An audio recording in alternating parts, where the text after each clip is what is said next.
저도 금방 눈치를 챘어요. 교수님 말씀대로 하면 인간은 각자 자기 욕망에 충실한 삶으로 변해갈 것이다. 점점 더 많은 사람이. 그렇죠. 그렇게 내다보시는 거 아닙니까? 저는 그렇게 봅니다. 그렇다면 각자 자기 욕망에 충실하고 자기 멋을 부리며 사는 사람들에게 맞추는 상품들을 개발하면 되겠네요. 그렇죠. 그죠? 그렇죠. 예. 그러니까 그러면은 제가 퀴즈를 낼게요. 예. 다품종 소량 생산으로 가야 되겠습니까? 아니면은 소품종 대량 생산으로 가야겠습니까? 다품종 소량 생산 그렇죠. 쪽이죠. 예. 그렇죠. 거기까지는 저도 알아요. 근데 그게 뭔지를 잘 모르는 거죠. 그렇죠. 이제 그걸 우리가 철학에서 이렇게 이야기를 하면은 그거 이제 전문적으로 산업에 투신하시는 분들이 그걸 좋아하시는 분들이 또 잘 알아서 하시겠죠. 예. 맞습니다. 교수님께서는 그냥 이렇게 인간의 문의에 대해서 사색해서 답을 말해주시는 분이고, 저는 또 이렇게 교수님 같은 분 만나가지고 이렇게 이야기하는 걸 좋아하는 사람이고, 그렇죠. 그리고 이제 욕망에 충실한 네, 그렇죠. 산업 디자인 잘하시는 분, 상품 개발 잘하시는 분이 또 그게 좋아서, 그래야 이게 정말 재미있는 사회가 되겠군요. 그렇죠. 아직 우리 사회는 교수님 보시기에 몇 프로의 인간 정도가 자기 욕망에 충실해서 멋지게 산다고 보십니까? 저는 거의 없는 것 같아요. 거의 없다. 나밖에 없는 거 아닌가. 참 슬픕니다, 이거. 어떻게 해야 그런 사람들이 더 늘어나고 그런 사람들이 정말 이 사회를 그런 사람들이 늘어나야 사회가 더 발전하는 거 아닙니까, 또? 예, 저는 그렇게 보는데 이제 우리가 모두가 자기 욕망에 충실해서 사는 사회를 우리가 조금 앞에서 겪었다면은 우리가 감당할 수 있는 수준이 아니었을 수도 있겠죠. 근데 저는 이제 우리는 그렇게 할 수 있다. 이제 그렇게 하는 것이 더 좋지 않겠는가 하는 이야기를 하는 겁니다. 그러니까 지금 이제부터 시작이다. 시작이다. 우리가 이제 중진국까지 왔으니까 이제 다 함께 노력해서 선진국으로 가보자. 선진국으로 가려면은 어떤 창의적이고 창조적인 일이 나와야 되는 거는 필연적인 일인데 그러기 위해서는 우리가 개별자들의 자발성이 더욱 확대되는 방향으로 가야 되지 않겠느냐. 그렇죠. 저는 그 정도 이야기를 하거든요. 우리 교육부터 바뀌어야 되는 거 아닙니까? 교육부터 바뀌어야 되는데 저도 지금 학교에서 하는 교육을 잘 못 바꾸고 있어가지고 교육이 많이 바뀌어야죠. 교육이 바뀌어야죠. 비극은 그렇게 비효율적인 교육 제도를 운영하고 있다는 것이 비극이 아니라 그런 것을 바꾸기가 너무 어려워져 버렸다. 이것이 오히려 더 큰 아주 어려운 문제인 것 같습니다. 어떻게 하다 철학을 하시게 되셨습니까? 철학을 하게 된 계기는 좀 분명하지 않은데요. 좀 이렇게 좀 특별한 걸 좋아했던 것 같아요. 그러니까 철학이 다른 사람 눈에 특별하게 안 보였으면 아마 안 했을지도 모르죠. 그리고 또 어려서 또 좀 그냥 다른 철학적인 성향이 분명해 보이진 않았는데 그냥 좀 시 읽는 거 좋아하고 그다음에 좀 튀는 스타일이셨습니까? 어려서? 아닙니다. 그렇지 않습니다. 좀 조용한 스타일이었습니다. 아까 제가 중간에 잠깐 그런 표현 썼습니다. 50대 이상이시니까 우리가 젊었을 때 어렸을 때 받은 교육 그리고 그때의 환경 그건 정말 딸딸딸 외우기식이고 선생님한테 함부로 질문도 못하고 이런 식의 교육을 받으셨잖아요. 그런데 어떻게 개인의 욕망에 충실하게 이 틀을 깨고 라는 식의 사고가 진전될 수 있었을까요? 그거는 제가 초등학교 한 5학년 때부터 이렇게 막 시키는 거 있지 않습니까? 그리고 막 따라오게 하고 그런 것 때문에 아주 죽을 것 같더라고요. 그게 싫었어요? 그래서 저는 그 공부를 잠깐 잘할 때도 있었는데 공부가 너무 재미없었어요. 그리고 이러다가는 내가 사람으로 살다 못 죽겠다는 생각이 들더라고요. 물론 그렇게 분명하게 내가 그 명제화해서 생각까지는 안 해봤지만 그래서 공부를 못했습니다. 그리고 결석도 굉장히 많이 하고요. 그러니까 기질 자체가 좀 이렇게 수동형, 피동형 이런 쪽이 아니신 거예요. 그러니까 그렇죠. 얌전하게 생겼는데 누가 막 시키는 대로 하는 걸 싫어하시는 그런 거 아니에요? 저는 좀 그래요. 나는 이렇게 하려다가도 누가 이렇게 하는 게 좋지 않겠냐 말하면은 갑자기 하기 싫어져요. 기질적으로. 예, 기질적으로. 그래서 자기 욕망에 충실하시는 거예요. 남이 말하고 이렇게 충고하는 것도 좀 아주 싫어하고요. 네. 그런 본인의 그 호기심을 공부를 통해 또 철학을 공부를 통해서 하다 보니 이런 철학들도 있구나라고 이제 정립이 되신 겁니까? 예, 저는 도가 사상 그런 걸 또 찾게 되시고? 그렇죠. 저는 그 불교하고 도가 사상에서 이게 아주 현대적인 사상이 여기 있구나. 현대적인 사상이 여기 있구나. 맞아. 현대는 이런 철학 안에서 지혜를 발굴하면 되겠다. 예. 저는 그렇게 이제 봤습니다. 물론 제 판단이 잘못됐을 수도 있겠지만 저는 그렇게 생각을 하고 스스로 답을 찾으신 거죠. 그러니까. 예, 저는 여기가 만약 이 지혜면은 내가 아마 평생 공부해도 괜찮겠다 하는 생각을 했죠. 네. 이 방송에 좀 적절한 용어는 아닙니다만 네. 꼭 이 용어를 사용하지 않을 수가 없어서 제가 사용하는 겁니다. 네. 교수님께서 그런 표현을 쓰셨습니다. 네. 그 선배 철학자들 소크라테스부터 시작해서 또 뭐 노자 장자도 마찬가지고 또 그 공자 뭐 맹자 플라톤 할 것 없이 그 많은 사람들의 그런 철학적 작업이라는 것은 다 그들이 쌓아놓은 똥이다. 왜 남의 똥을 헤집고만 다니느냐. 이렇게 직설적으로 그런 표현까지 사용하신 이유가 있을 것 같아요. 그건 이제 좀 의도적으로 좀 이렇게 자극적으로 표현해야 좀 충격이 있을 것 같아서 또 표현했고, 이 똥이라는 것이 정말 그 분비물이잖아요.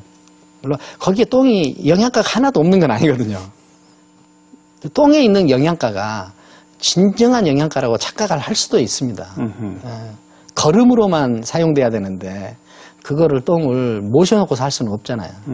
그런데 우리가 그 철학을 원천적으로 생산한 철학, 그러니까 플라톤이랄지 소크라테스랄지 뭐 칸트랄지 이런 철학자들은 사실 그 사람이 살던 토양과 그 사람이 살던 시대를 반영한 거고 그 사람이 살던 토양과 그 시대에 적응하는 기술로 나왔거든요. 네. 물론 철학을 하시는 분들은 내가 기술이라는 단어를 사용하면은 기분 나쁘하실 수도 있겠지만은 저는 어떤 굉장히 수준 높은 기술이라고 생각합니다. 그런데 그 사람한테는 그것이 기술로 생산이 됐는데 그것을 받아들인 나라에서는 그것을 진리화해서 받아들이거든요. 그 시대에 맞는 건데 그렇죠. 이 시대에도 맞는 것처럼. 이 시대에 맞는 것처럼. 그 사회에 맞는 건데 우리 사회도 맞는 것처럼. 우리 사회도 맞는 것처럼. 그러니까 이게 사실 어떤 의미에서 보면은 독립성이 없는 거죠. 지금 선진국들을 보면은요, 되게 공통적인 게 뭐냐면 각 선진국에는 각자의 철학이 있다는 겁니다. 영국에는 영국 철학이 있고, 독일에는 독일 철학이 있고, 프랑스에는 프랑스 철학이 있고, 미국에는 미국 철학이 있습니다. 왜냐하면 그 사람들의 삶을 독립적으로 어떤 그 규제하거나 그 다음에 관리하는 그런 세계관이 있고 그 세계관이 자기 토양 속에서 계속 시대에 맞게 변화를 해갈 수 있는 거죠. 자, 이념이나 철학을 받아들인 사람은 생산한 사람들은 여기서 이걸 생산했잖아요. 그러니까 주도권 여기 있습니다. 그런데 받아들인 사람은 이거 토양 없이 이것만 받아들이니까 이것이 진리화돼 가지고 그것을 계속 지키기만 하는 거죠. 그게 틀이죠. 그 틀이죠. 그렇게 틀로 받아들이죠. 진리화해서 받아들이죠. 그러니까 우리가 철학을 공부할 때는 지금부터는 철학도 어떤 삶에 적응하는 전략이다. 삶에 적응하는 기술이다. 그러면 우리 토양 안에서 우리 조건 속에서는 어떤 기술, 어떤 전략이 나와야 되는가를 고민해야지 어떤 철학이 좋은 철학이냐, 어떤 철학이 훌륭한 철학이냐를 탐색한 다음에 좋은 철학, 훌륭한 철학을 갖고 와가지고 우리한테 그냥 이식하거나 그걸 어떤 우리의 모델로 삼으려고 하면은 안 되는 거죠. 그러니까 여기서 독립적 어떤 그 자발성은 이미 훼손된 겁니다. 그러니까 독립적 자발성이 훼손되는 자기가 살고 있는 구체적인 삶의 토양이 어떤 것이라는 것은 도외시하고 머릿속에 어떻게 사는 것이 옳은 삶이다는 옳다 그르다만 있는 거죠. 그러니까 세계를 우리가 볼 때 우리나라 사람들은 특히 그것이 옳으냐 그르냐를 너무 따지거든요. 네, 네. 진위 논쟁으로 많이 가. 근데 시각은 다양하거든요. 좋으냐 싫으냐로 볼 수 있는 좋으냐 거죠. 싫으냐도 있고, 그다음에 뭐 실용적이냐 실용적이지 않느냐고, 예. 쓸모 있느냐 없느냐로도 볼 수 있거든요. 또 그냥 다르다라고 볼 수도 그렇죠, 있는 다르다라고 볼 수 있고. 네. 그런데 이제 우리는 계속 진위 논쟁에만 빠지는 거죠. 그런데 진위 논쟁을 할 때 사용하는 도구들은 그것을 생산한 곳에서는 이미 철진한 것이거나 네. 이미 폐기된 것이 많죠. 자, 그런 견지에서 교수님 21세기 대한민국에 지금 한국 철학이 어느 정도 서 있습니까? 아까 영국엔 영국 철학이 있고 미국엔 네. 미국 철학이 있다 했는데 없나요?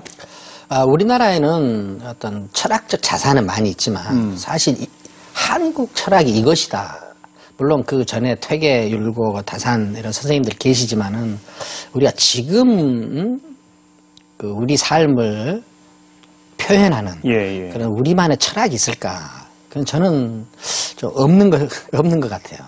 아직은 없는 것 같습니다. 교수님이 만드셔야 되는 거 아닙니까? 그거 하고 싶습니다. 교수님의 철학은 지금 만들어가고 있잖아요. 예, 그건 하고 싶습니다. 네. 예, 그거 하고 싶어요. 네. 근데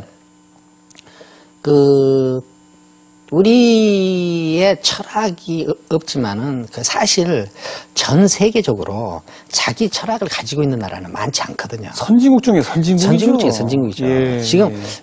우리나라가 지금 많이 발전을 한 다음에 자기 철학을 가져봐야 되겠다 하는 것은 이건 원대한 꿈입니다. 이거. 네, 네. 원대한 꿈이고 우리한테는 남의 똥만 해집는 게 아니라 예, 남의 똥만 해줘. 이제는 이제 더 이상 따라서 사는 거는 안 되지 않느냐. 예. 이제 남의 똥만 해집고 살아서는 안 되지 않느냐. 이제 우리 똥 한번 시원하게 싸보자 하는 어떤 생각들을 하게 되는 단계로 우리가 성장한 거죠. 네, 네. 그런데 저는 우리나라가 이런 일을 해낸다는 것이 난이도는 매우 높지만 우리 모두 이런 꿈을 다른 말로 하면은 선진국을 이루는 이 꿈을 혹은 우리 철학을 건립하는 이 꿈을 다 함께 한번 힘을 합쳐서 꾸어보자. 꾸어보자. 근데 우리는 이거 할 수 있지 않겠느냐. 네. 왜? 따라서 하는 일을 다른 어떤 나라보다도 더 훌륭하게 잘해냈거든요. 알겠습니다. 잘해냈거든요. 그러니까 우리는 이 한계를 돌파할 수 있어야 돼요. 이 한계를 돌파하느냐 돌파하지 못하느냐가 우리가 지속 가능하게 성장하느냐 아니면은 쇠퇴를 시작하느냐를 결정할 것 같아요. 네. 요즘 얼마 전부터 아니 꽤 됐죠. 인문학 열풍 우리 사회에 막 불고 있습니다. 상당히 긍정적 신호 아니겠습니까? 긍정적 신호죠. 그렇죠? 긍정적 신호죠. 예, 매우 긍정적 신호입니다. 근데 제가 아르헨티나를 유심히 봤는데 아르헨티나가 상당히 높은 수준의 경제적인 부를 이뤘잖아요. 세계 4위도 했다고 그러더라고요. 과거에 10위까지 가고. 아주 과거에. 예, 그런데 보니까 그 나라는 이런 어떤 부가 이렇게 굉장히 팽창했을 때 그 부를 새로운 레벨로 관리하려는 어떤 시도가 없었던 것 같아요. 우리나라는 지금 인문학 열풍이 불고 있는 거는 사실 우리나라 사람들이 사명감이 있고 총명하기 때문에 그런 것 같아요.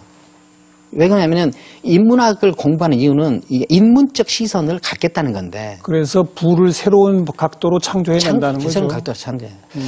쉽게 이야기해서 500억 재산가가 5천억을 갖게 됐어요. 그러면 500억을 관리할 때 방식 그대로 5천억을 관리하면은 망하죠. 이 5천억은 망하죠.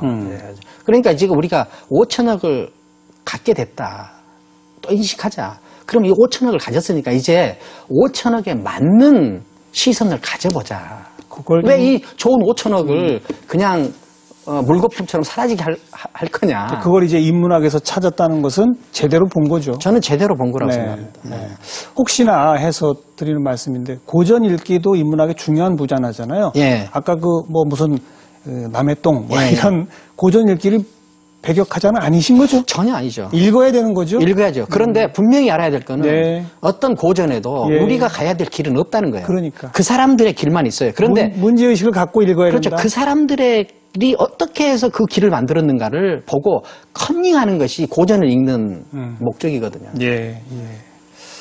원대한 꿈을 꾸고 계신 철학자분 한국 철학을 만들어내는데 성공하시길 바라겠습니다.